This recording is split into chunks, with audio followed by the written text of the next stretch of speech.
Okay, hello everyone. I definitely apologize. I'm not able to be here live today and in person, but we have technology for a reason, right? So we want to take advantage of it.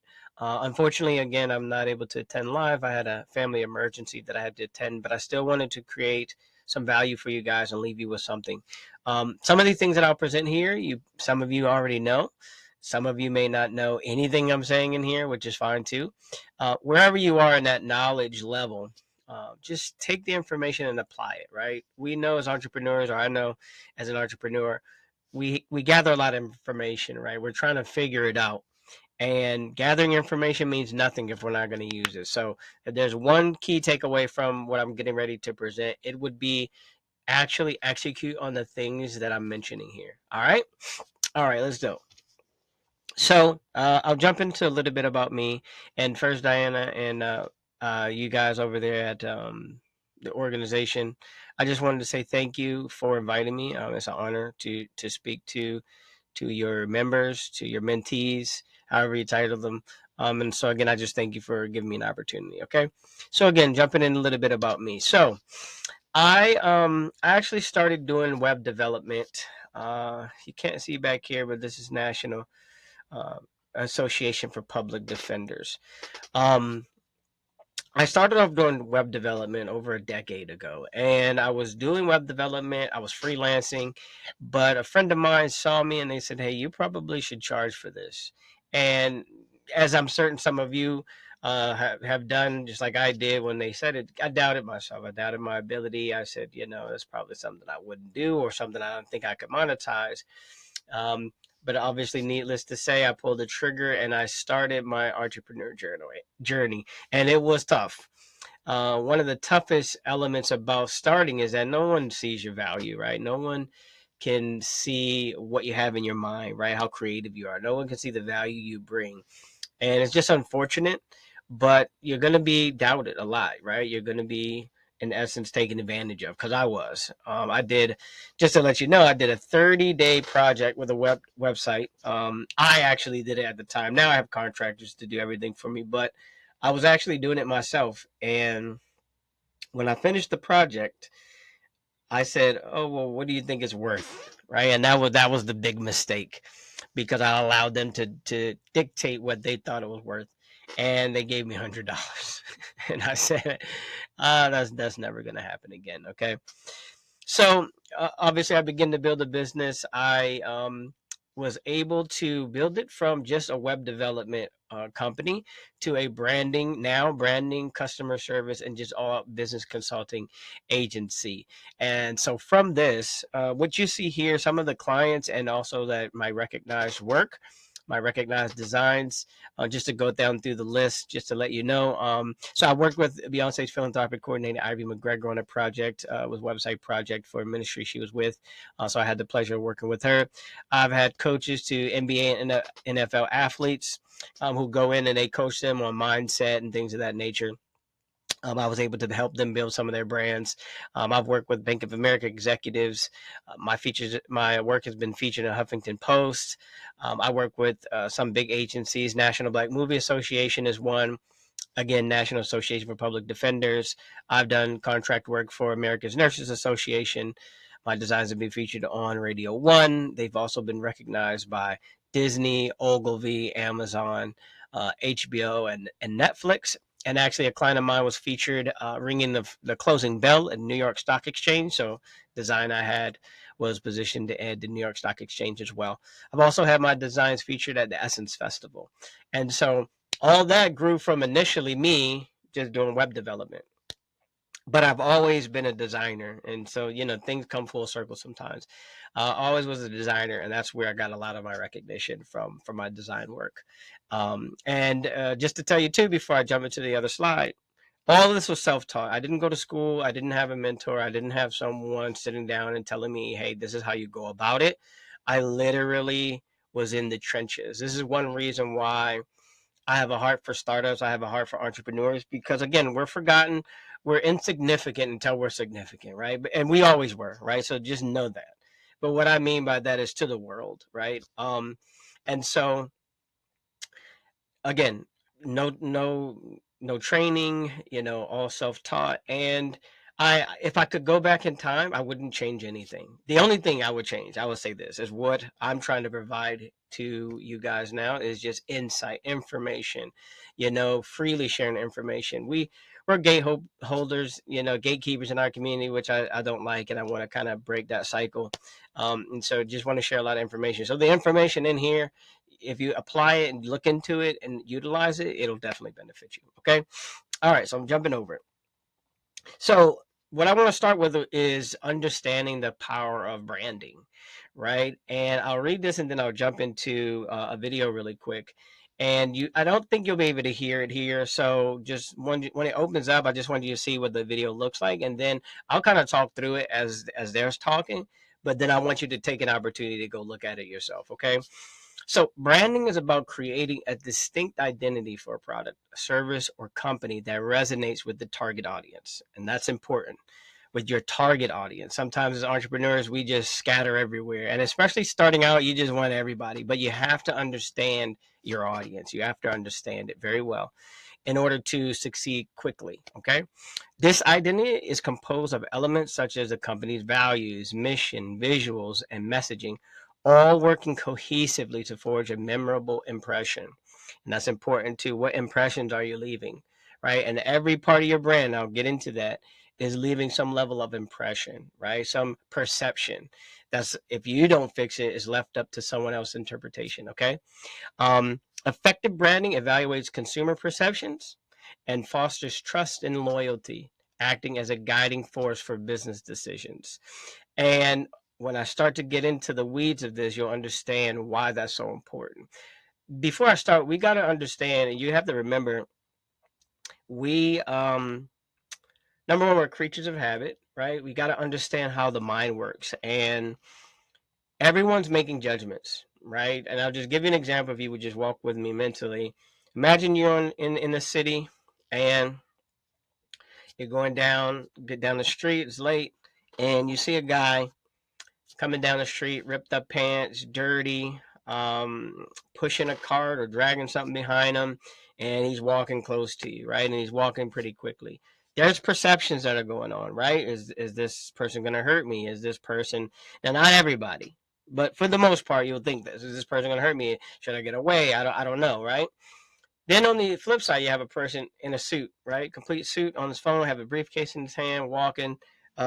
Your perception of that individual was probably different than the one that I mentioned previously. And the truth be told, the guy that's walking with the briefcase stuff could be a serial killer, right? And the guy that is pulling something behind him and ripped up could have just gotten to something, and now he's trying to find his way. But the nicest person would save you in a heartbeat. So our perceptions, and a lot of it's based on society, so societal perceptions shape the way we look at things, shape the way we perceive things, and the value of things. This is why branding is so important, because you can have, if you do it right, for instance, and I'm not recommending this, but if you have a mediocre product, mediocre service, and your branding is sharp, you'll get attention by default. Look at it like the best lure. If we're looking at fishing as an analogy, the best lure is going to catch the most fish and the bigger fish, right? So you want to look attractive. You want to look like you're established already. And so think about that as you're building out the brand. It's essential, because again, judgments are made on a consistent basis. So this right here, Payless Palesi, was an experiment done by Payless, and I'm gonna click on this. Uh, can't hear it, but basically they built a fake luxury store. They filled it with Payless shoes. The guests came, had no idea what it was. She's giving a review. So is she, about its classy, and he said it's made of high quality material. This is the amount they paid for a shoe at Payless for that amount. Okay,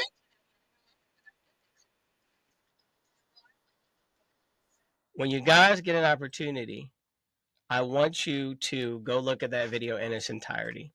And what you're going to find out is that the perception of that brand, which was Payless, was of a higher quality and higher caliber, and individuals, they paid 1,800% more for the shoe. Now think about that. Think about that. I'll give you an example. I had a client. He did not have a presence. He did not have a digital presence. He did not have a website. He was a contractor, exceptional at what he does. And I said, okay, we need to create you a brand. Within a week of establishing his brand, he secured $15,000 worth of contract work, right? And so, again, the perception that was created to his target audience was that he was an established organization after we solidified his brand, and he was able to secure business in a heartbeat. So, again, when you think about the brand and you think about branding, what I want you to do, this is a quick nugget. Look at the best in the industry. Okay. Look at the best in the industry. Look at the top as your competitor. If you have the mind to do that, right? And I would hope that you all are thinking big. And to obviously to a degree you are as an entrepreneur, because you wouldn't, no one takes on this journey. That's sane. Okay, I'll put it that way. It's crazy, right? Because you're your own boss, you're your own motivator, you're your biggest fan, right? You're your counselor, you're all of those things. And it could be crazy, right? So you want to make sure, again, these things, these elements are solid, because this is a crazy treacherous road that we walk on, but we can overcome it, again, if we present ourselves correctly. Okay. So when you have an opportunity, please take a look at that. But the reason why I mentioned that, looking at the best in the industry, is because you want to use that as your model. You want to use that as your point of reference as to what you're aiming for, right? And I'm getting ready to get to a part in the presentation where I stand on that, and I've used that in my business to really propel me when it comes to creating clients, designs for clients, or just, talking through, hey, this is what I recommend. It has helped me looking at the best in the industry, right? So here are 5 components of a strong brand, okay? So you got brand identity. Let me move this over here. Excuse me. Brand identity, brand purpose, mission, and values, brand messaging, brand differentiator. This is a big one. And brand experience. Okay. So, what encompasses your brand identity, right? So, here are some examples: your logo, right? Your brand colors, your website, right? In other words, how you are looking, right? It's the equivalent of going out and, for the ladies, you do your hair up really nice, right? You got some branded jewelry on and some products. That's sending a message. Either you have or you don't have money. And unfortunately, us as humans, that's how we judge people, based on their possessions. It shouldn't be that way, but it is, right? So when it comes to branding, you want to have your identity very cohesive, right? So I've had clients where their social media on Instagram and Facebook, LinkedIn, Twitter, all of it was different. Their website had different elements than what they were posting on like public forums. And it was just a disjoint, right? No one could identify them. And so it's important when you're creating a brand that your logo complements the website complements the social complements the email campaign that you'll have. Every touch point should be cohesive. Every touch point should match in some degree. And so you want to evaluate it, right? Take an inventory of how many elements you have that are solid and how many you have to reconsider. Okay. So brand purpose, mission, and values. This is big, right? Because your purpose guides you, right? Your mission drives you, and your vision is where you aspire to be. Okay. So I'll say it again. Your purpose guides you, your mission drives you, and your vision is where you anticipate you want to be or inspire you want to be, right? So there's a book by Simon Sinek. I'm not sure if you have heard of it before, but it's Start With Why. And the premise of the book is that people buy what you do. No, people buy why you do what you do, not what you do. And I like that because for me, why I do what I do is because I know how we as entrepreneurs are overlooked, right? My why is to be a voice that I didn't have as I was taking this journey, be a resource that I didn't have when I desperately needed it while I was taking this journey, right? Be an example, a tangible example of someone that really started from literally zero, and was able to build a brand and be able to be recognized by some of the organizations that I presented to you. And there are formulas, there are ways we can do it, right? So my why is that really to help our community get beyond what typically takes about 5 to 10 years. There's something in entrepreneurship called 10 dark years, right? I had to go through that 10 dark years, and it was dark. And so sometimes, I mean, you have entrepreneurs that, if we're going to switch to more serious, that have committed suicide, right? Because it's just so tough, it's so rough, and they have dumped so many years into it and just feel like failure, and it has happened, right? And that's rough. So I don't want that for anybody. I wish that this wasn't the case, but it's really tough with this journey, okay? Especially if you have a purpose, if you have, your family. Some of you have your family. Some of you are trying to break, generational, maybe financial curses. Who knows the reason? But that's gonna drive you, right? It's gonna guide you on the decisions you make, the people you decide to partner with, deals you take or negotiate. That's gonna make a difference, okay?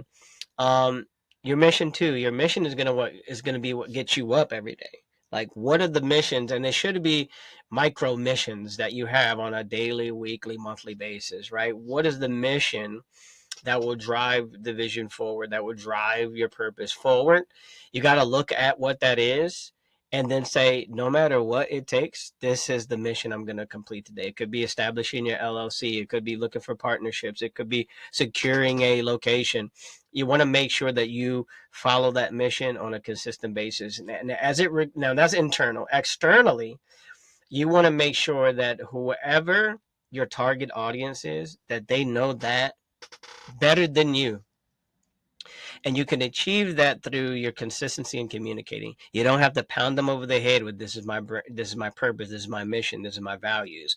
But everything you do, every way you interact with them, how well you offer service or the lack thereof, is going to communicate a message of what your purpose, mission, and values are. Okay. So you want to make sure that those things are very clear. I would spend some time here. If you haven't, I would spend some time here, because what I found that this has gotten me through some days where I'm like, yeah, I'm okay. This, we can forget about this. And then my mission or my purpose comes to mind. And then I said, you know what? This isn't for me. This isn't just for me. And I would hope that you guys, as entrepreneurs, and we'll get to that in a second, are the type of entrepreneurs that are taking this journey to contribute back.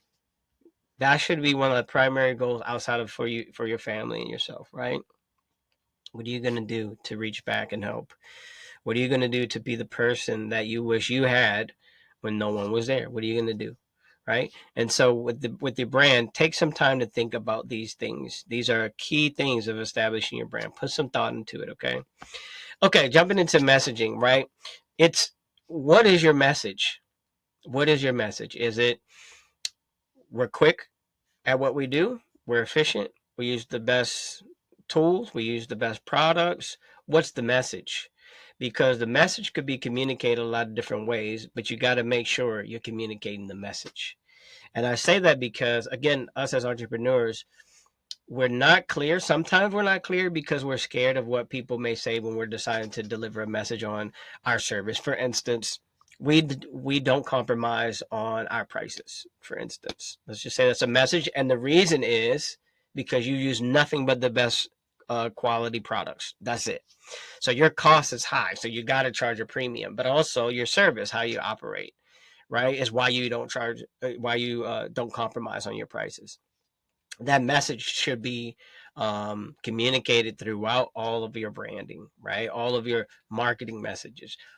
Again, you don't have to be overbearing, but you got to make sure you're consistently communicating that, so that when people do interact with your brand, they know this is the expectation of dealing with this brand, right? And why.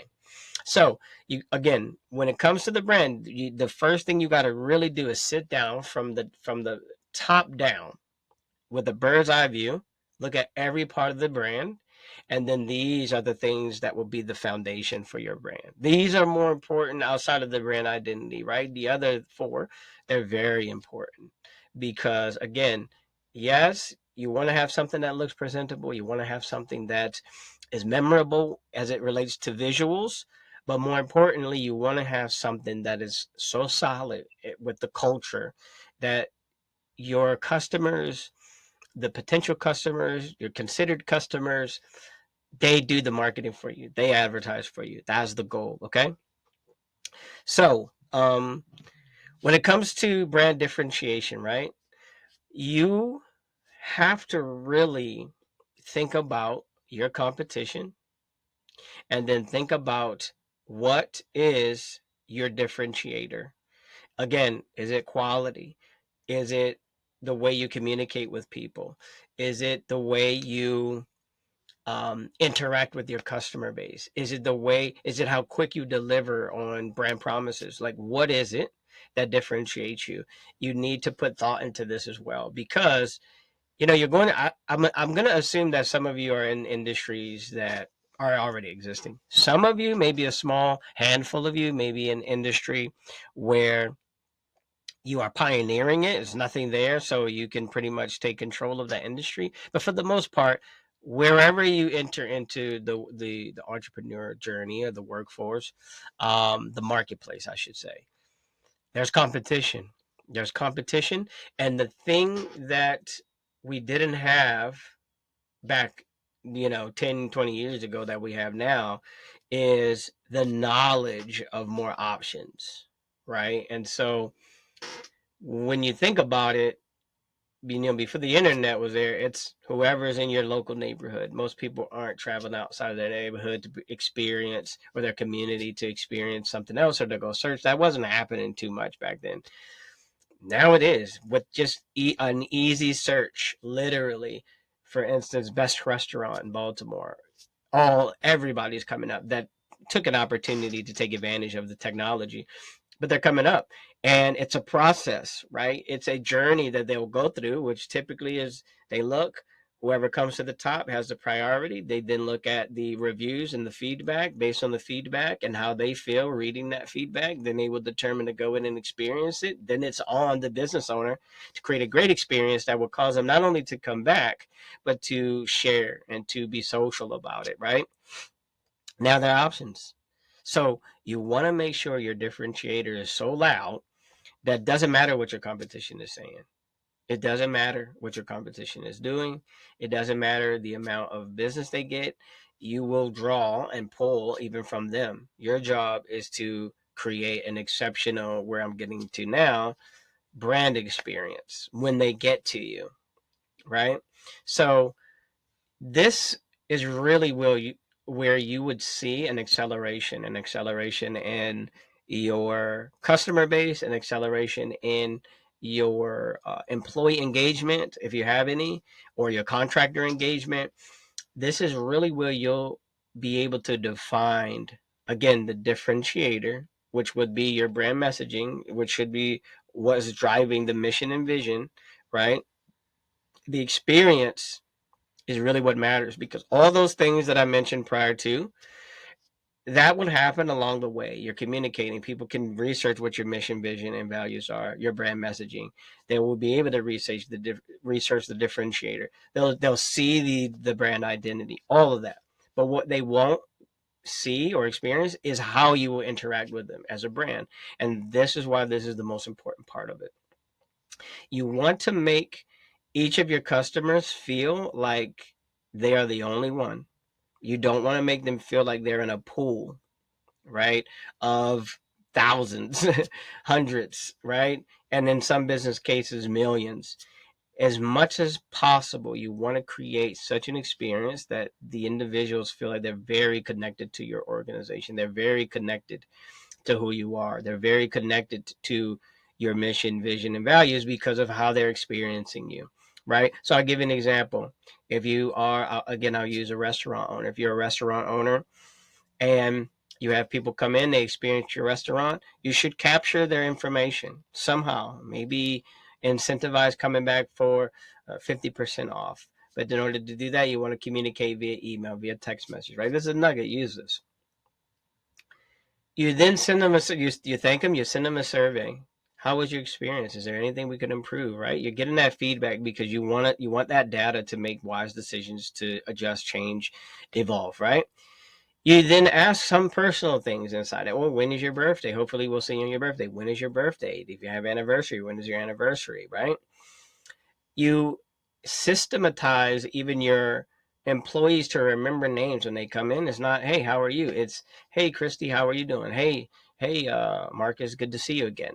That's a different experience than just say, hey, welcome to whatever your establishment is. In addition to that, to get an email on our anniversary, maybe they've come once, right? In the last 6 months, and their anniversary or birthday happens to land on that 6 month, and you have an email going out. Hey, Marcus, thanks for coming. We know it's your birthday. Happy birthday. Hey, the meal's on us if you come in today, right? We want to take care of you. We appreciate you coming to our establishment. That is a difference. That makes a difference. That makes them feel like it wasn't just transactional, okay? That it was about building a relationship, about building strong relationships. And again, if there's anything I would like you guys to take away from this is there's no B2B, B2C, none of that, right? It's just P2P at the end of the day, right? It's people to people. And the quicker you realize that, the quicker you could adjust how you approach everything you do with the business, specifically the brand. But everything you do with the business would change once you understand that is really it. It's people to people. And your job as a business owner, as an entrepreneur, is to project yourself into the place of your customer and say, if I was coming to experience this business, what would I say would be something that I would find valuable about it? How would they treat me or want to be treated in that circumstance that would make you feel like I have to tell everybody about the business? When you reverse engineer it that way, your ideas will come quicker. It'll be more creative ways that you think about it, about creating business and creating experiences. Okay. But you really want to take this brand experience section very seriously. Okay. All right. Hopefully, I didn't stay there too long. So, here are some tools that I want you guys to consider. And I'm going to get to that in a second. I'm not sure the level you are as an entrepreneur, but these are some strong tools that I would recommend starting to take advantage of, learning. I mean, for instance, Photoshop would be the most difficult tool in this whole bunch to use. I know how to use Photoshop along with the other ones that are here.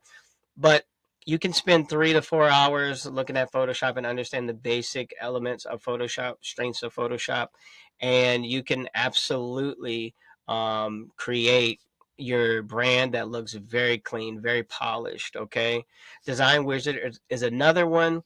Out of all of these, Photoshop and Canva are the ones I use the most. So those two are, those four, the Design Wizard, Canva, and Lunacy, they are design tools and platforms that you can go on to really start to solidify your brand identity. Okay. Jasper is just like ChatGPT. It's a little bit different. I'm actually know one of the co-owners, Dave Rogan Moser. He was one of the founders of Jasper. It originally was Jarvis, but Disney had a cease and desist sent out to them because they said, hey, you can't be using our stuff. So it evolved to Jasper. But it's an AI tool that when it comes to the mission, the vision, the values. If you get stuck on that, you can use that tool to kind of brainstorm for you to get some ideas going, get your juices flowing, and then you could adjust it, right? Evolve it, what you need to do. But these are some tools I would say take a look at. Again, especially as a startup entrepreneur, you don't have a big budget. You don't have a big budget for design. I'm going to show you, again, in this presentation, where you can kind of go to get some ideas on how to build it out to look at like some of the things I'm going to present here. But here's some tools that I would highly recommend you guys take a look at. Okay. So I'll pull this down here. I'll be moving a lot around here. Um, I love this quote. I've been using this when it comes to design ever since I found it by Pablo Picasso, and it is good artists copying, great artists steal. And when I first heard the quote, I was like, what in the heck are you talking about? Until someone really elaborated on it for me. And the whole concept is basically for design and for branding, it's the same concept as don't reinvent the wheel, essentially, right? There's something out here that's in existence that you can look at as a point of reference and then evolve it, customize it to make it your own, not to copy it, but customize it, adjust it to make it your own. Um, and so once I understood this, my process for how I design changed, and I will show you what that is. So, with that concept, good artist copy, great artist steal. All of these design concepts, ideas were stolen. Now, obviously, I made my adjustments. Obviously, I made what was unique to me, but I'll tell you the things that were stolen, the inspiration behind it, right? Maybe the color combination, maybe the layout of the words compared to the actual focal point, the person, right? It could have been a element from two different designs that I looked at and I said, oh, wow, you know what? For this emotion that I'm trying to create, I think this would be something that could really expedite the design process. And again, it's for creative purposes. It helps you to start from a place of established creation and then you just evolve it, right? And a lot of entrepreneurs, especially when it comes to brand, they start from scratch and they burn out because you're trying to come up with a design from scratch unique to you. It's not going to always be perfect. Okay, I want to say that it's not going to always be perfect. You're going to have times where you spend a little bit more time than not, but I highly recommend just be creative and just let your creativity run free when it comes to building, right? When it comes to designing, when it comes to creating, but you still want to have a point of reference that is solid, that is top in the industry for you to pull from. So a lot of these were coming from some pretty big designers, pretty reputable designers, and it allowed me to create my own unique designs based on what I saw. Okay. So here's some platforms that you can steal from. Okay, let me go up here. Um, and as a matter of fact, let me do this really quick because I've also what I try to do is show entrepreneurs how to take advantage of the tool that I showed you originally, where it was next to the design wizard, and that was Canva. And the reason why is because, again, a lot of entrepreneurs they're really not too technical savvy, and that's fine. They're not going to want to spend the time to go on Photoshop and create something. So, what I spent a lot of time doing was designing in Photoshop and emulating it on Canva, right? Because what I wanted to do is see if these basic elements could be positioned or composed a certain way. Could I, in essence, get the same effect that I would get on Photoshop in Canva? And the answer is absolutely yes. And I picked these for a reason because these are the ones that were all built in Canva, right? And so where I'm getting to now in the presentation, I'm going to show you the process that I go to or go through to build like this, okay? So platforms to steal from. 99 Designs, Google, Behance, and Pinterest are the primary platforms that I go to get some inspiration. Etsy is another one. I didn't put that up there. I apologize for that. But Etsy is another one. And the algorithm will do over time, once you have a certain look, right, a certain aesthetic that you like, it will start to serve you up like concepts. Okay. And that's what I would recommend. You go to these platforms. So, for instance, 99 Designs. 99 Designs is a huge design platform. Nothing but freelancers there, right? Freelancers who, again, if you take the design process I'm showing you and pass it along to them, they'll go ahead and build that out for you, whatever that is, right? It's pretty affordable. Take a look at it if you guys need some design help, if you're not going to attempt it yourself, okay? Behance as well. But go on it. It's a search engine. You type in a term, let's just say business card designs. It'll bring up business cards, concepts.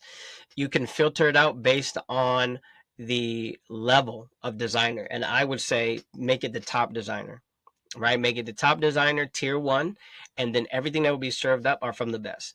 Then there is where you would pull your portfolio. I would create maybe a folder that is a mood board folder. I typically do that with clients. I create a mood board, and then I look from that mood board, and I then decide.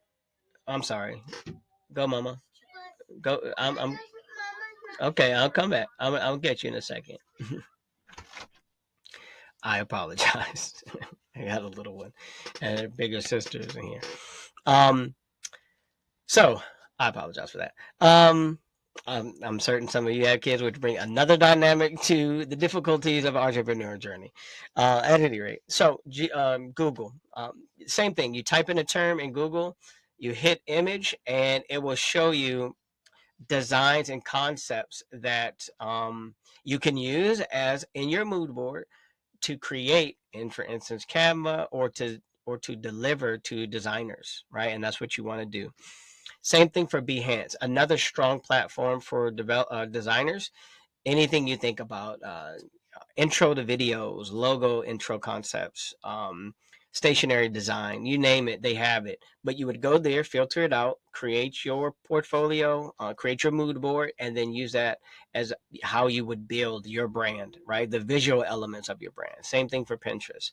Now, Pinterest definitely, as you go through and save, it will definitely start serving you up the designs that are based on your interest and your like that you can build out, right? And so you definitely want to make sure these four platforms, you put them inside of maybe your favorites, and that's your process, that's your system. You have an idea, you go look in the best in the industry, you then go and on these platforms type in a search some terms for whatever kind of design you want to do. As it come up, put it inside of your mood board, create and upload that mood board to Canva, to Photoshop, whatever you're going to use, pull over the concepts, and then build from there. That's the process. That's how I would do it. That's how I do it. Okay. So I'd recommend you guys doing it that way. Again, the output will increase significantly when you do it this way. Okay. So the other thing I want to talk about in entrepreneurship, are reliable systems. And I was kind of just going through what a reliable system would look like, right? But again, your brand is not just the look and feel, it's the experience. This is why systems are important. Okay. So I'll read this really quick and then I'll jump into this part of the presentation. So, implementing reliable systems within your business is a strategic advantage that empowers sustained growth and operational excellence. By fostering consistency and minimizing downtime, reliable systems enhance productivity across all levels of your organization, which is absolutely true. My productivity increased significantly when I started to systematize even my design process, right? Which I kind of just went through. Initially, I would just go in, I would try to think of something, I would go on, I would try to do some designs, I would get frustrated, I would go off, I would go to do something that was totally different than what I was doing to kind of get my mind off of it, go back. Then I would go to Behance or Pinterest or what have you. I didn't have a portfolio, so I would get it. I download it, try to upload it. It just was chaotic and it took up too much time. But the system that I just went through, the process, it allowed me to expedite that entire process from start to finish. Okay.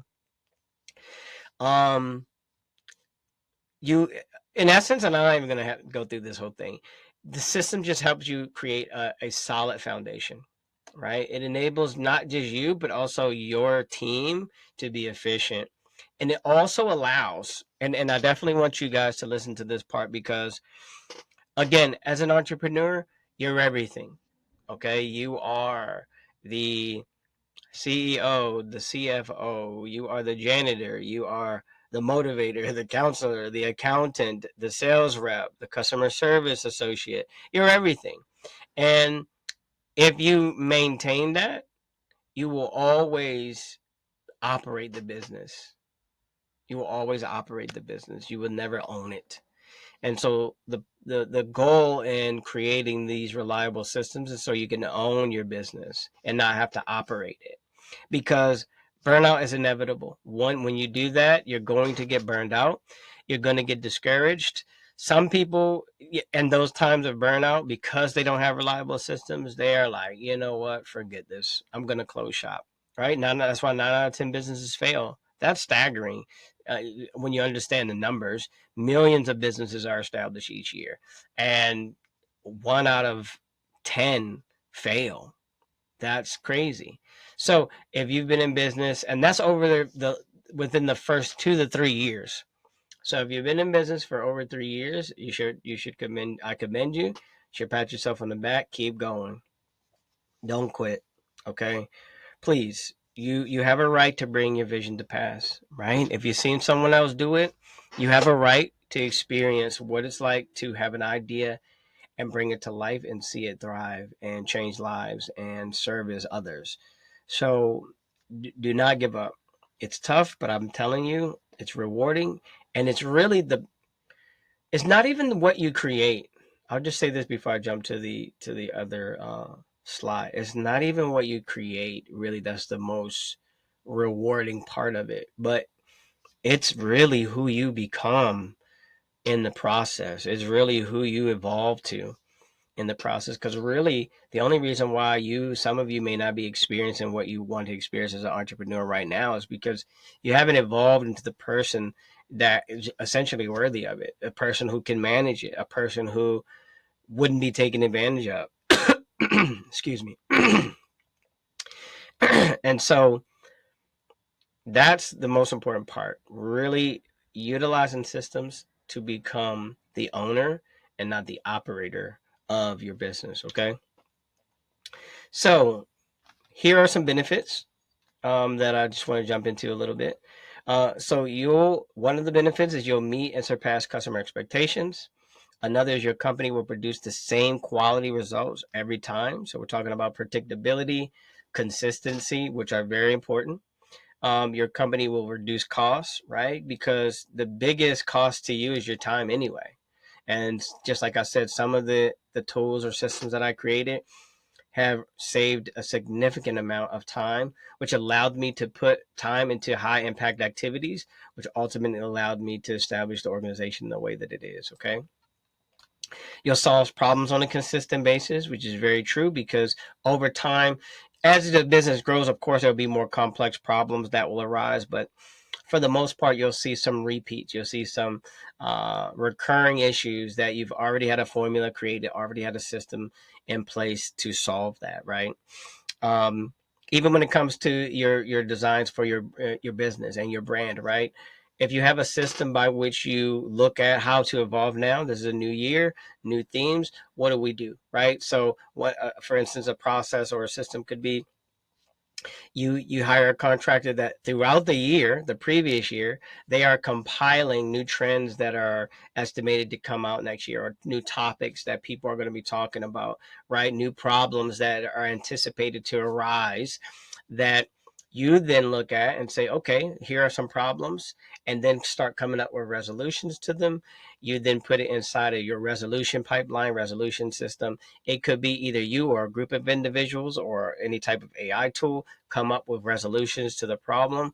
You then start to create content around it, whether that's in the restaurant industry or a consultant or a coach or whatever industry you're in, right? Whatever the problem is. And then from there, you can start your content compilation process, schedule it to go out, and you can essentially have a few months and even a few years worth of content and business, marketing, and just who you are ready to go out if you systematize it. Okay, so it's very powerful. You will improve your employees and or your contractors' performance. Again, when you don't have to sit and it's going to do two things. It's going to remove the trepidation that maybe somebody that's working for you or with you would have, feeling like you as an entrepreneur may be on them all the time, like, hey, where's this, or would you, you know if you have a system in place, you just teach them the system, and then you then have check-ins. And your check-in is, are you adhering to the system that I set up so that you and I aren't frustrated with this process, right? Because then it'll frustrate you if you don't have processes in place and you got to keep hand holding. It's very frustrating. Trust me, I know. And so it will increase and improve the performance of all parties involved. And then finally, it forces you to think through the process and improve it, which is what I kind of went through a little bit just now, right? How the whole goal with this is just improvement and evolution on a consistent basis. And this is something, the reason why I put this in here, because this is something that I did not have for quite a bit in my organization, and it caused burnout, It caused a lot of frustration. It weighed on my health. If I'll be transparent here, um, so there was a time before I got my systems solid, where again I was doing everything. I was doing everything in the business. I was a sales rep. I was doing the building. I was doing the adjusting. I was doing the meetings. I was doing everything. And I started to get overwhelmed, which caused me to stay up.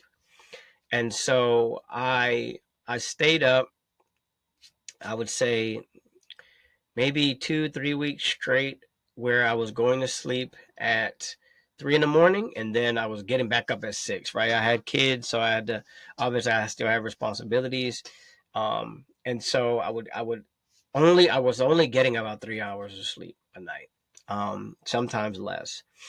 And I actually was in a meeting. I was in a meeting. It was a virtual meeting, and I was talking to the individual, and then I started saying things that I didn't even know why I was saying. So just to give an example, it was just like I'm talking to you right now, and then I was saying stuff like, cookies are always sour because rain comes when leprechauns eat. Something so crazy. I'm like, what? And I knew when I was talking, like, what's going on? Like, why am I saying this? And then it felt like I was in a dream. It felt like my body was like going between dream state. That's the only way I can describe it. That happened a couple times. And then finally, I remember waking up to paramedics around me. And when I woke up, I said something's wrong, but I didn't know what was going on. They asked me things like, what's your daughter's name? What's your son's name? How old are you? Who's the president? All sorts of things that I could not answer, but I knew. I knew I should have known those answers to those questions. And come to find out, I had seizures. I started to have seizures. And I had a few actually. I had a few seizures. And when I went to John Hopkins, I spoke to the neurologist, and they did all sorts of tests, CAT scan, MRI, you name it, they did it. It was a sleep study, all sorts of things to see what was going on with my mind, and they said we cannot find any issue like as to why this happened. Obviously, I mentioned to them that I was staying up pretty late, and they said we're going to attribute it to sleep deprivation, and sure enough, it was sleep deprivation. When I started getting sleep again, no more episodes. At first, they tried to tell me I was epileptic, and I was like, "Nah, I'm not gonna accept that." I even asked the neurologist, "Are there instances where people have naturally cured themselves from this? Because I don't want to be on medicine forever." She was like, "Yes." I said, yeah, before I said, "I know it's your job to prescribe, but are there instances? Because I will find out. I'll research." And she was like, "Yes." Um, so I stopped, right? I stopped staying up so late, and I haven't had any episodes since. But it was scary. It was scary, obviously, for my wife. It was scary for my children, and it was even scary for me. I don't know if any of you have had seizures before, but you feel so heavy. Obviously, all your muscles are in a constant state of flex. You feel very heavy, and I couldn't move. You're down for like a few days, and so obviously that made me upset because like all this stuff is compiling, and but I had no choice. It was just me, and it was without any systems. Now, had I had systems, I probably could have handled it a lot better. But without the systems, everything crashed when I crashed. Right. So you have to put time into your systems. You have to sit down because again, we as entrepreneurs, we just move. We really don't sit down and take time to map things out. We really just move. And it's basically like the concept of sharpening your saw, right? Or sharpening your axe. When you're in the woods and you're going to town, and no, I didn't plan on saying that with my lumberjack shirt on and my lumberjack hat. I didn't plan on saying this, but you got to spend some time to sharpen your axe, sharpen your saw, so that you have a easier process, a easier work day, right? So it's about being smarter, being more efficient. And so with this, It is really creating systems that will help you be more efficient in how you move, which will also allow you to default to your systems and give you more space to be creative and give you more space to solve the tougher problems that will ultimately get your business to the next level. Okay. And again, all this is part of your brand. Some things are forward facing where your customers and people will experience, and some things are internal where you have to experience it. But in order to give a great, for instance, customer experience, you want to have some systems in place where you can meet things right where they are, because a lot of times too, with overwhelm, you can get flooded.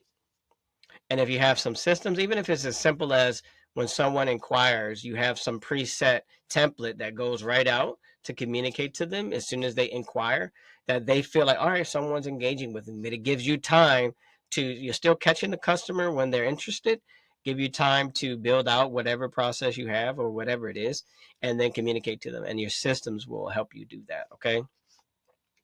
So that's important. Here's some tools you can use for systems. Trello, HubSpot, Oracle, which is a NetSuite, has been acquired by, and Monday.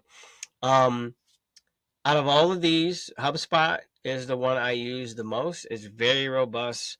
There's no plug, so I'm not trying to promote HubSpot. I'm just telling you what I use. Um, HubSpot allows for you to it's a management tool, kind of like Monday is more internal.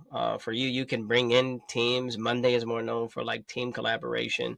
Um, but even as you're building out your brand and you're building out, let's just say the brand identity, you can use a platform like Monday or HubSpot where you have the big project, which is solidifying your brand identity. If you have different segmentations of what that's going to look like, whether it's starting with your logo and bringing in concepts, or starting with your packaging design and bringing in concepts, you can centralize all of it in these platforms, so that number one, you can see is out of your head, is down into a system, and it's into a process where whoever else is involved, whether it's internal or external, right? If it could be employees or contractors, but they can see too where you're thinking.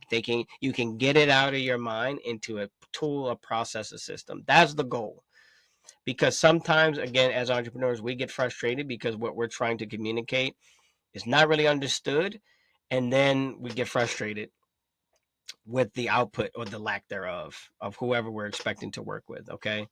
And so these platforms are platforms I'd recommend you going on. Some of them you can access them for free. For instance, HubSpot. One of the reasons why I like HubSpot so much is pretty robust, and it has you have the ability to put in a significant amount of contacts in there for free before they even consider bumping you up to a higher level. But it will allow you to, in this tool, you can put in the customers and you can communicate to them wherever they are in the journey, right? So if you have someone that just came in and someone that's already interested and inquired and are getting more information, there are messages that can go out to each of them individually, where you don't have to do it. You don't have to type it up, but you can put it into the system.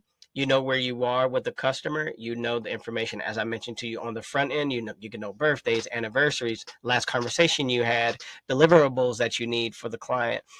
It's everything. And again, this is a system. My system prior to this was writing it on a piece of paper, which I inevitably lost. And then I'm frustrated because I don't know where the stuff is for the client. And it just caused for chaos on both sides, right? Disappointment for my client experience, for me, frustration, because I'm like, oh my God, here we go again. It wasn't until I got it out of my head and into something that's a tool that helped me to create some great systems for myself and for the process. Okay. Um, and so if you don't have any of these tools, and maybe you guys heard of some other tools that you like more, just use it. That's all I would say. That's all I want. I just want you to use it so that you're not frustrated, so that you're able to uh, really use your energy in an efficient way. Because every day, glucose throughout the day, it's like a battery. It gets lower and lower and lower, right? And you can try all you want. Some people are night owls. You can try all you want, but you're not going to be able to defeat that time. I don't want what happened to me to happen to you guys. I don't want you to experience what I experienced. It was very scary. Okay. And so please take some time to go look at these platforms. Sorry about this. Go look at these platforms and make sure. Let me see. Okay, yeah. Make sure that HubSpot is one that you look at first. I would recommend. Okay, that's what I would do. So let's go here. So here's some proven marketing strategies. I definitely wanted to. Oh, let me do this. Yeah, there we go. I definitely wanted to. Um, let me see. Okay, I wanted to talk to you about, and I'm sorry, guys. I This is the family emergency that I had mentioned in the front end of this video. Um, I definitely wanted to talk about some marketing strategies that I think would benefit you, and we want to do this. We really want to think about these things when it comes after you build your business, after you build your brand. You got to get people in, right? And the reason why I said the brand first and then the systems is because I wanted to set the stage for this. You can't market, or you shouldn't market, I should say. You shouldn't market if you do not have the systems and brand in place. Because if you have marketing in place and you start to market, even if you have a small, marketing budget or some small marketing assets, you want to make sure that you have the systems in place to handle the influx of traffic that's going to come, because it's going to come. When you do it right and your brand is solid, you're going to get traffic that's going to come. Okay. And so here are some things that I would recommend you try to use in your business, to help launch your business, and try to take these first couple of ways outside the influencer marketing. It's going to be free, right? But I would recommend considering trying to implement all of these at some point. Okay.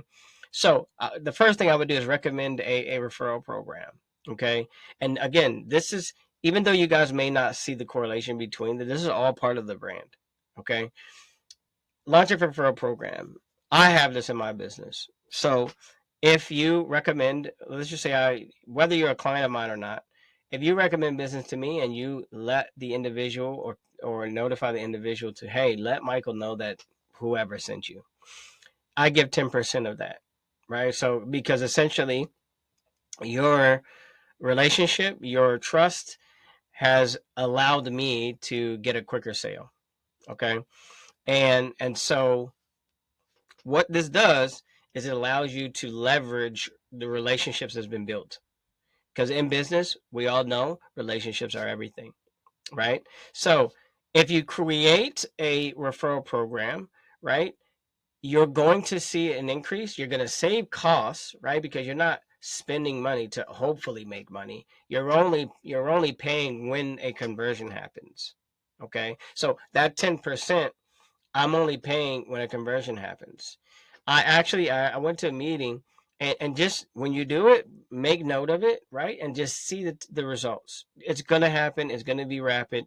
I had a friend, he referred business. I had another meeting with a guy who we all happened to be at the same meeting at the same time. I was supposed to meet him afterwards, but he was there. Sat down, and I gave him $600. And the dude that I was meeting, he was like, "Oh, this is real." I was like, "Yeah." He referred a 6K job for me, and so I appreciate the fact that he essentially trusted me and referred me, and he got a percentage. I would do that. I would do that no matter what industry you're in. You need business. You need customers. You need a constant stream of business, and you do that through referrals to save dollars on the front end. That's what I would recommend. Influencer marketing is powerful. Um, so it's growing, right? And if you want to think about influencer marketing, think about it like celebrity endorsements. That's really what it is. They have a large group, some of them, of influence, and what people tell them to do, they do. you can leverage their audience, you can leverage their exposure, and you can partner with them. You can some of them will be fine with doing a referral program. Some of them will be fine with being ambassadors and get compensated on the back end. Now they may ask for a bigger percentage where you may say 10% and they may say, if I'm not going to get paid up front, I want 20 or 30%. Already just decide what kind of percentage you want to part ways with. But that's another way, right? Because again, it's all about trust. Getting more clients quicker is about trust. It takes on average about 5 to 7 times for a business to see, or someone to see, a business marketing materials before they decide to trust them. And so you are bypassing that 5 to 7 times through someone saying, hey, go down and try X burgers, or go down to Sally, who is great at embroidering, right? For instance. So that's another strategy that definitely works. Email marketing. Now, I really want you guys to listen to this, and I really want you to take this and use this, even if you've got to retroactively go back and grab emails. And even now, I would even say text marketing, right? Where you are not competing with the noise. Okay. When you are on social media platforms, you're competing with the noise of your competitors, and then things unrelated to your competitors, just being entertained. You're dealing with billions of profiles, and people know that, and they can sit there all day and be zombified by scrolling. It's a lot of noise.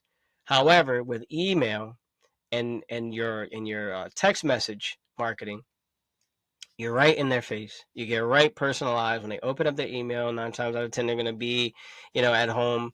Not that many distractions, trying to look at, what they have to do or what's coming up, and then you can come up in the email. I would recommend that you email when you email market. I want you to do it. I want you to do it like this. Make sure that you integrate videos.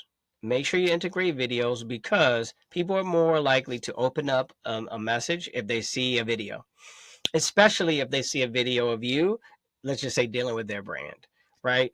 They're more inclined to open it up because they're going to feel like it's a personalized touch. Even though I'm not here, it's more personal than just you guys looking at the slides, right? And seeing a picture of me.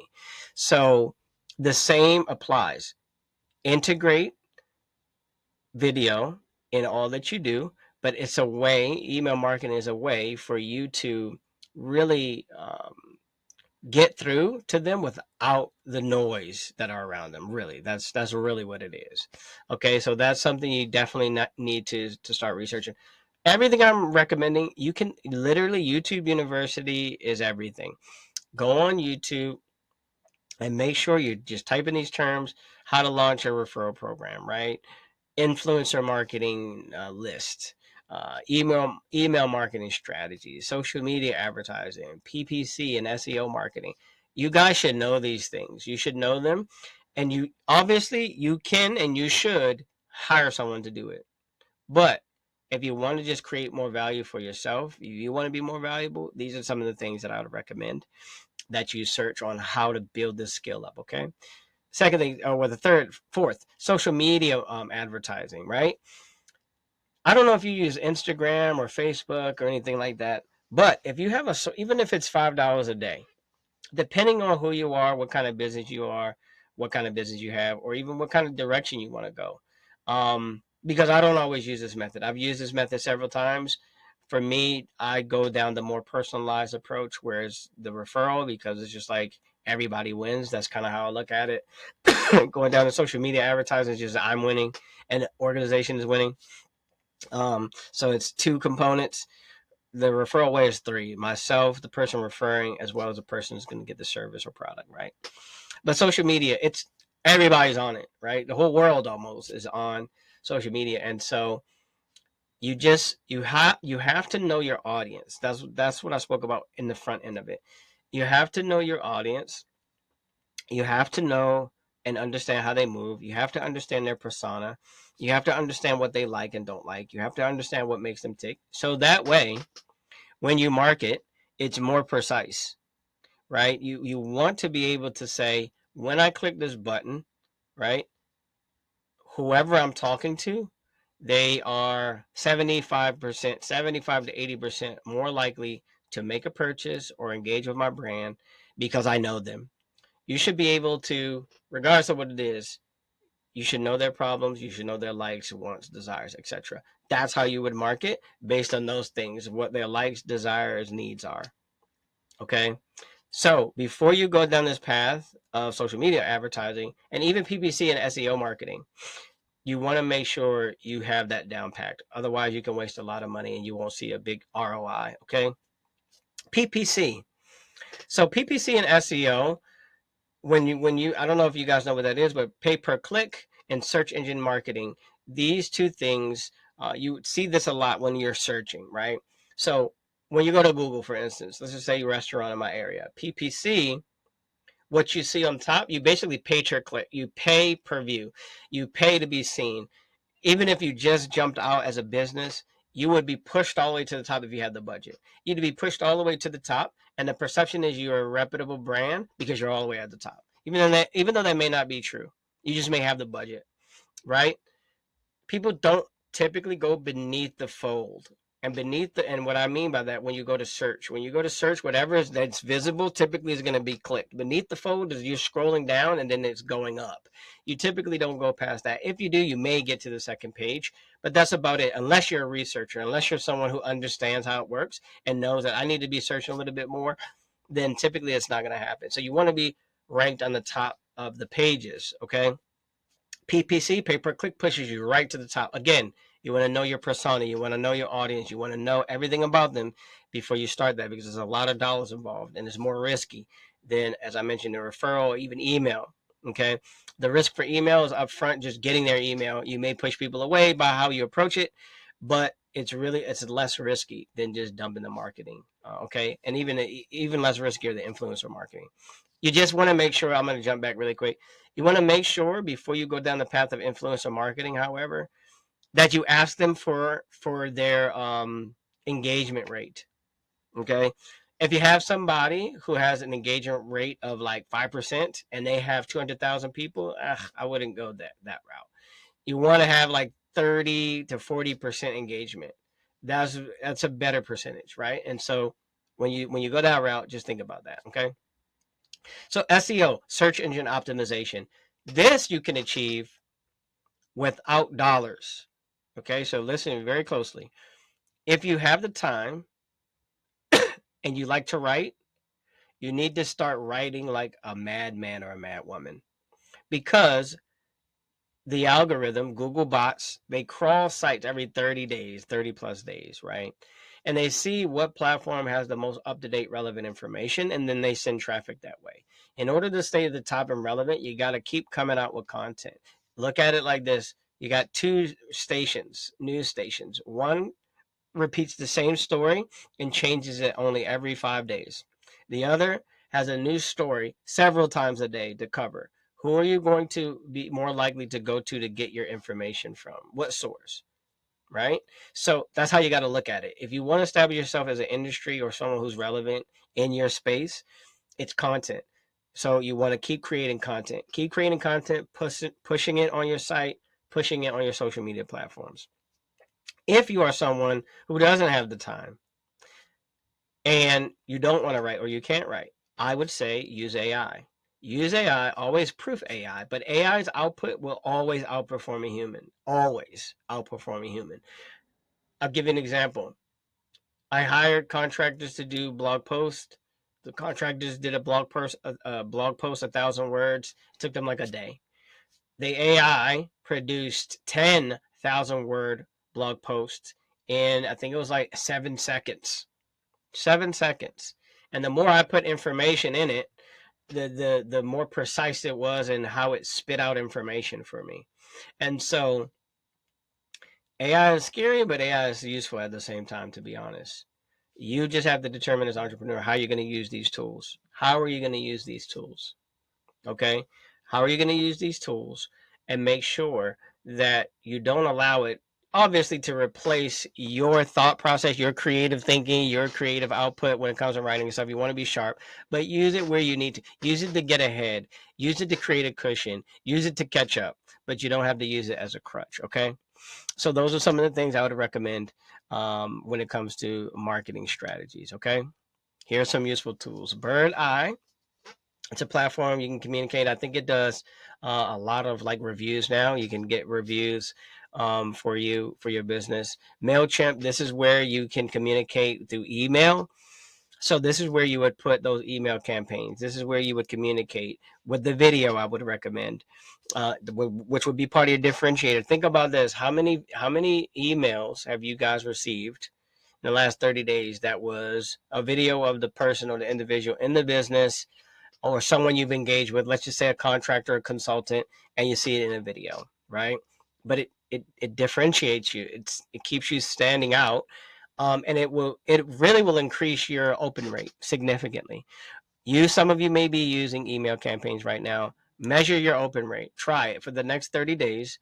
Look at your open rate, right? And then look at the open rate after for 30 days you communicate video. I guarantee it's going to be significantly higher. You want to integrate that, and you can do it with Mailchimp allows you to have preset communications. You can have segmentations where, again, people at different journeys of engaging with your brand, your business, they will get different messages. So you want to make sure that you have that you have Mailchimp as a tool that you can use to communicate, and you don't have to sit there and do it automatically, right? You set it, you come up with a plan, you write it down, you create the content, you use it, you preset it, and then you go on to more high impact activities. Okay. Upworks and AfriBlock. Upworks, I don't know if you guys heard of it. I'm pretty sure you've heard of Fiverr. There's another one, Topple. Topple, I really like it. It has some of the top, I think it's 3% contractors on Topple, but it's pricey. But these platforms will allow for you to get contractors, as I mentioned to you before, to execute on some of these things.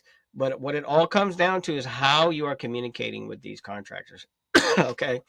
So, for instance, if you go through the process that I mentioned earlier, which is you have a concept, you have a design, you create a mood board.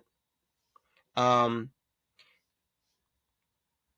you create a mood board. From that mood board, you serve it up to the contractor. You then show the contractor the organization that you are saying this is the model. You have them prove that they can deliver on this level of work before you contract them.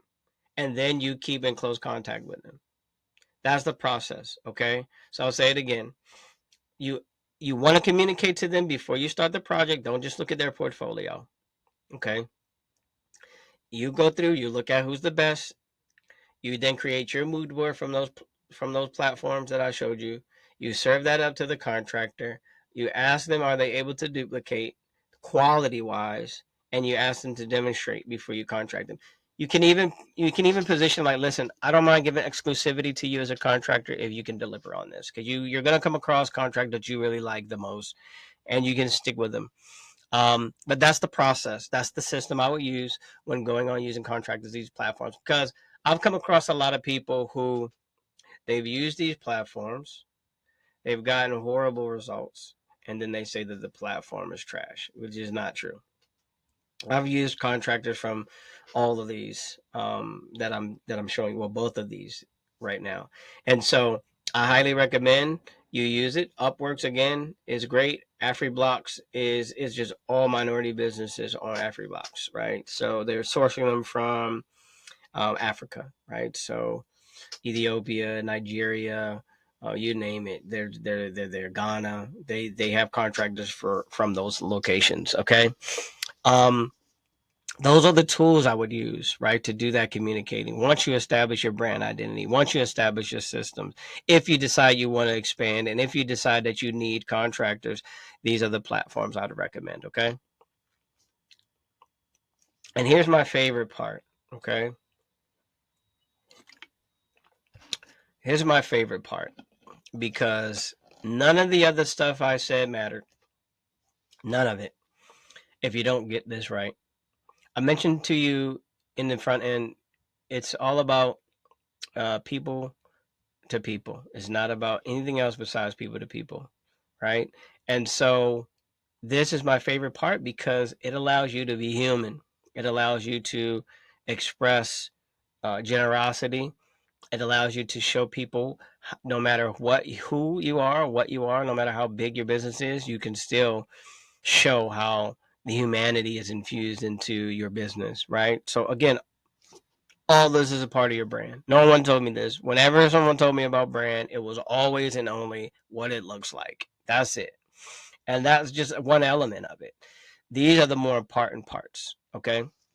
Because I'll tell you this, I don't recommend it, but you can have an ugly aesthetic and you get these other parts right and you would be in the money, really, okay? So I'll read this one because I really like, again, this part. So the impact of having a solid customer experience strategy. Having a solid customer experience, a CX strategy, is no longer optional. It really isn't. Again, because it's so many options. It is a critical driver of business success. Companies that prioritize and meticulously implement CX strategies recognize substantial benefits, ranging from enhanced customer loyalty, which is true, to increased revenue, which is true. A well crafted CX strategy ensures that every interaction between a brand and its customers is seamless, personalized, and exceeds expectations, which is everything I said on the front end. Everything I said, the personalization, the exceeding expectations, right? That everything is cohesive, that everything is seamless in how they experience your brand. Okay. You want to make sure that the customer experience is the focal point. Okay. It is everything.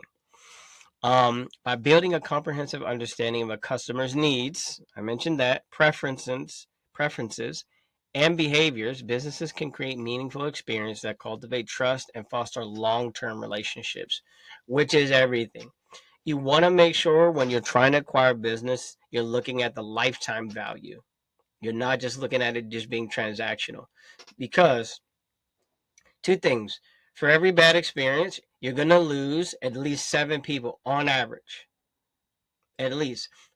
I'm pretty sure you guys can attest to this. You went to a nasty restaurant, you had some food, and you definitely told your best friend, you probably told your mom, you probably told your uncle, you probably told your sister, you told somebody.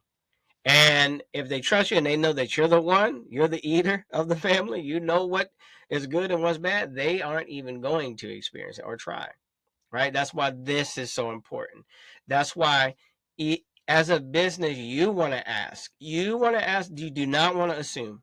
You do not want to assume that you have a great experience, because you can misinterpret a gesture, whether that's silent or someone actually speaking. Some people just don't want to be rude. They say it's great. Some people don't say anything because it's horrible. You don't know until you ask. And you should really create an environment where it's okay for them to be honest about the experience, because that's how you will refine your business. It's all about refining. Look at yourself like scientists. Scientists test over and over and over again with changing different variables to see what will have to be combined to create the experience that they're looking for. Okay.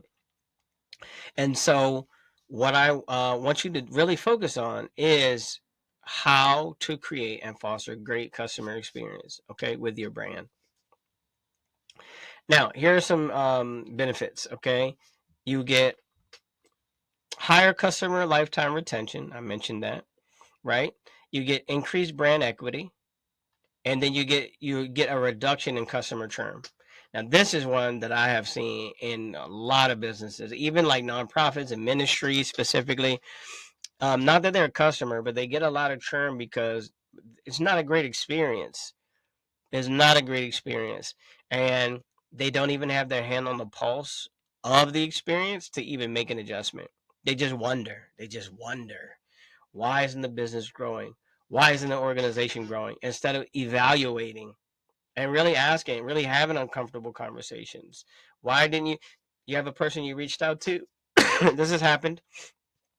You're in a consideration phase, you have communication with them, you're asking them, hey, what is it, and you don't ask them, I should say, what is it that made you decide to use my business or not? Why didn't you go through with the process? Why didn't you continue on, right? Ask them those questions to see, well, I didn't like the way you were pushy, or you didn't respond fast enough, or you, whatever the reason is. You document it. You first see if you can convert that, right? Just take accountability. Hey, I sincerely apologize. I'm trying to get my footing in this space right here. Whatever the reason is you're going to give, see if they would decide to move forward. If not, don't chalk it up as a loss. Chalk it up as, okay, now I'm one step closer to refining my process. Okay, I'm one step closer to refining my customer experience. Okay, so you already know repeat business is everything, right? Customer loyalty to a brand is everything. So you want to make sure that the customers know you care about them. Your customers, your clients know you care about them by asking very personalized information, asking for personalized information that they're willing to get. The more personal you can get, the better. It's priceless. I promise you. It is priceless. Some people will want to give more information than others. That's fine. You just get what you can. You get what you can so that you can create the persona. So then you can tailor your approach. Okay, you can tailor your approach to your customer base. Right. Here are some of the ways that you can start to implement these things to increase your customer experience, your brand, which will ultimately increase the brand equity. Right. You can treat your employees as your first customers. This has been messed up for centuries. Most people treat the employees like they're slaves in how they communicate, not necessarily in how they're exchanging their time, energy, and life for resources, but how they communicate, as if you need me, I don't need you. And in fact, it's the reverse. If those individuals decided to unify and walk out, the business is done. Right? But it's fear that keeps a lot of people, which creates a horrible culture in the company, and the experience is horrible. Okay. I mentioned this before, building emotional connection with your customers. How do you do that? Being very personalized with them, being very personable with them, making it commonplace to remember names. Tell your employees or your contractors, whoever is going to be interfacing with them, hey, remember names, and even incentivize it. Okay, because I'll give you an example. I know you guys have been to Chick-fil-A. I know you guys have been to McDonald's and Burger King and Popeyes and all those other spots. Who comes to the top when it comes to experience? They are now estimated to surpass three of those chains combined revenue based on that one very important vital differentiator is how they make you feel. Absolutely, my pleasure. What's the name for the order, Michael? That apparently, according to psychology, the best thing we can hear is our own names, which just shows the self-centeredness of us as creation. But that's the best thing we hear is our names. So, what's your name? Okay, Michael. Natalie? Yes. Okay. Even though they don't know, it feels like there's some level of personal connection. Okay, here's your meal. Absolutely, my pleasure. Yeah, have a great day. You too. Hope you enjoy yourself. Like that type of exchange creates a great experience, which emotionally puts you on a high when you're experiencing it. You're eating food too, which is another endorphin release. And it's just all over. You're emotionally, oh my God, I just feel so good. Sometimes people's highlight of their day is going through Chick-fil-A, unfortunately, but based on that emotional connection, it's the highlight of their day, right? I mentioned this, get real time feedback. This is important. You want to know what you're doing right and what you're doing wrong and what you should change and what you should adjust and what you should pivot on. You want to know that. That's the only way to really get you to a pinnacle point of your organization where you're moving like a well established organization. These things that I'm saying to you guys in here, if you refine these things or establish these things now, even if you just started, even if this is the first month of you being in business, if you do these things, if you refine these things, you're going to move like big organizations. I guarantee it. You're going to move like big organizations and you will see the results. Okay. Treat your customers like people. I said this, and not numbers. Okay. We're people, man. We're people. And I've had too much experience with, again, organizations, companies, employers when I was working for someone, and they can make you feel worse than animals, right? And so don't forget that. And if I'm just going to be transparent, our community, African American community, we have a reputation of having the worst customer experience, the worst attitudes. We ain't gonna take nothing. And I agree to that, right? I agree with that. Don't let anyone mistreat you or your people.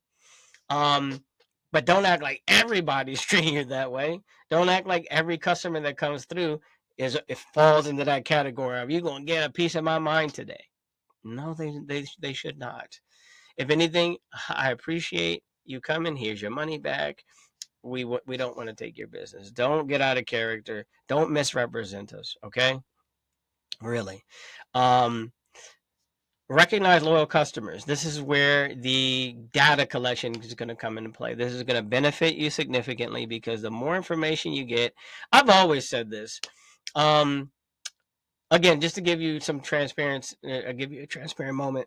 I have a few business partners. We're working on a venture capital firm right now. We're going to acquire businesses, restructure the brand if need be, see what the employees are going to pay, increase their pay maybe 10 to 20%, just off top, and then how we're going to market. We're going to take our marketing dollars and put it back into people. So, for instance, I'll give you an example. There's a couple car washes we're looking at. We're going to acquire the car wash. Our marketing dollars is going to go back into people. If you come to our car wash, we notice that you need new tires, for instance. Part of that, part of our marketing budget will randomly go into, hey, you got new tires on us. Some people will pay for their car. We're going to pay their car off. Some people will pay for a whole year's worth of gas for you. Some people, if you need tune-ups. Some people, if you come, you got broken mirror, we'll cover it for you. That's how we'll market. That's how we want to put our money back into the community. That's how we want to put our money back into our employees. And that's how we want to put our money back into our customers.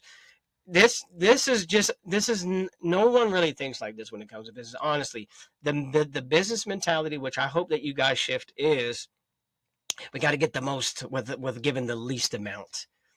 I promise you, flip it. If you flip it, number one, we talk about differentiator. You'll definitely differentiate yourself. But if you flip it, the only way you'll have competition is if they give like you. Think about that. Think about if you came to that establishment or a restaurant and they got a $10,000 a month budget for marketing. Wouldn't it make sense if you coming in as someone who even just got, whether you're loyal or whether you just came in to experience the business, and they're like, well, we do have $10,000. Let's have this meal on us. We thank you for coming to X restaurant. We can't do this without you. All we're asking that you tell everybody about us. That's how you do it. That's how you do it. That's how you market. That's how you recognize employees. That's how you treat them well. That's how you recognize your customers. That's how you treat them well. Think of strategically putting back your marketing dollars into people, and your business will skyrocket. I'm telling you. Um, and then finally, exceed any and all expectations. Right? That will exceed me coming to get my car washed, and then my car is paid off. It would be crazy to me. It would be crazy. I'm telling everybody. I'm telling everybody. It's a few case studies I'll have. I'll share these really quick. Coming to the end of the presentation, but there was a local pizza shop, great pizza. I won't say the name, great pizza. I acquired him as a client. I asked him what was going on. Why wasn't he selling? He said, he was blaming the customers. I said, okay, well, let me look on the backside of the business. Peel back the layers. He was blaming his employees. He was blaming his customers. I said, listen, you're going about this wrong. We're going to mention we're under new management. Everybody who had an issue, we're going to give them a free pizza. And then every Friday, we're going to give a free pizza away within 30 days. And he was about to sell the business. Within 30 days, he called me. I was actually in a meeting. He called me yelling. And I couldn't hear what he said, but he was yelling. And he said that the strategy was working. And the strategy was giving back. That was it. Same thing in a ministry. I was at a ministry. They asked me to come speak on the board. I was come speak to the board. I asked them, like, what do you do as a ministry? I said, do you tithe? They were like, yeah, we tithe. I didn't grow up in church, so I mean, I had some experience with God, undeniable, but I did not grow up in church. So I went to this church. I asked them, about the tithe, and they said, yeah. I said, well, where are you tithing to? They said other ministries. And I was like, why? They were like, well, that's what we've always done. I was like, okay. I said, why aren't we taking care of people that's in this ministry first? I said, people come here every Sunday. They give every Sunday. We should be taking care of them first. The staff was crying. I didn't even understand why. It's like, this is how you should be thinking. They were crying. I was like, let's do this. Let's give away some cars. And then let's give each leader $1,000 prepaid card limit. Send them to the gas station. It was on a busy intersection. And I was like, just pay as people come, let them fill it up. and just say we're a ministry who care about our community. I'm also a dreamer. Not to get all spooky and spiritual, but I'm a dreamer. I had a dream before I had that meeting, and the church was like packed. It was packed. They had to get extra chairs, and I was like, I didn't even understand the meaning of it. But after they found out that someone that was at the church, they were leaders of the ministry. They didn't even have a vehicle for years. They didn't even know it. They gave 4 cars away, and they sent the leaders to the gas station. The following Sunday, it was so packed that they had to get chairs from the back. I'm saying that to say people are everything. You got to realize that you're in business for people. You got to realize that you are or should be an example of how people treat people, even in business. At the end of the day, it's people. Okay? You're dealing with people. Show love, show respect, show appreciation. Give essentially people flowers while they're alive. Tell people how much you appreciate them. Tell people how much you thank them because they could choose anywhere, not to sound cliche, but they can choose anywhere else to go and they decide to come to you. Tell people how much you value them. Show them through tangible ways. And I'm telling you, your business will skyrocket. Okay. And this, regardless if you believe it or not, is all part of the brand. Okay. So finally, here are some book recommendations. I'm actually going through this one right now. Unreasonable Hospitality. So I'm not saying anything to you that I'm not doing myself. Excuse me. Never Lose a Customer Again. Fantastic book. You'll love it. Giftology. I love Giftology. The principles of that book. I've actually used them myself. And I've secured quite a bit of clients through really paying attention to what they're saying, being thoughtful, and how I gifted to them. So take a look at that. Go Give Her Sell More, a fantastic book. The name that you can see the implication in the name. Same thing. People First Culture, and Unreasonable Hospitality. These are foundational for me. I recommend you guys get every single book and use this as the starting point for how you conduct yourself as an entrepreneur. You want to separate yourself, you want to differentiate yourself. Realize the most important element is humans, their interaction, your appreciation for it, your recognition of them, your contribution to them, and everything else will fall into place. Please believe me, everything else will fall into place. Okay. Again, I hope that you found some value in this. Unfortunately, again, I couldn't be live, so I had to change a couple of things. But I really, again, appreciate the opportunity. Hopefully, I can connect with some of you guys. Here's how you can connect with me if you're interested. You can definitely, reach out for Michael with Consulting. Make sure you let me know that you guys came from the program, so that way. If you decide that you want to use some of my services, I can make sure I'm giving some discounts because of the connection you guys have with them. I'm also doing a reduction of consulting right now for smaller startups. So, I normally was charging 1,500 a month to consult startups, but I'm doing it finishing out this month and going to the top of next month, only 350 for a month, and we're meeting twice a month, and really just diving into the brand, diving into who you are as an individual, and just refining some things, right? So if you're interested in that, please feel free to reach out. But if not, some of these things, if not all these things that I mentioned in here, please employ them. And I guarantee your businesses will change. Hopefully, I can meet some of you in person, and I look forward to seeing you all at the top. All right. Have a good weekend, guys. I'll talk to you soon.